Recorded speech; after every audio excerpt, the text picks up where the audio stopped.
मेरी याद आएगी।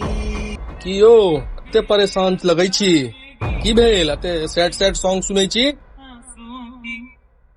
बाजा बंद करै छी? अरे की कहलिए दुनू बाबू? अरे कहलहुं कि एते सैड सैड सॉन्ग किया सुनै छी? ब्रेकअप त्रेकअप भ गेलै? अरे महाराज ई सब की बाजै छी अहाँ? जे छै से बुझते छियै सब बात। की बात बुझै छी हम? अरे अहाँ तो सब बात बुझै छी।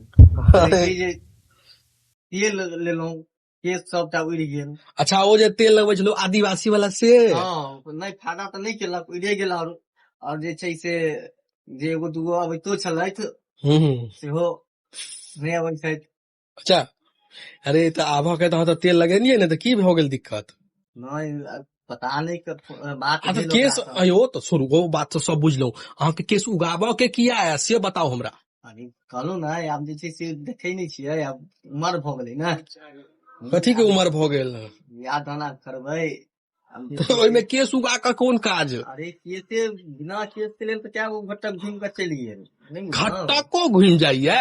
बिना हे केस केस से की होइ छै? आइ काल्हि त सब देखै छियै टकले रहै छै। नहीं नहीं नहीं, आइ काल्हि अब वो नहीं चल। अच्छा, आब जे छै से पहिले केस देखै छ, तखने से किछु बात। करै।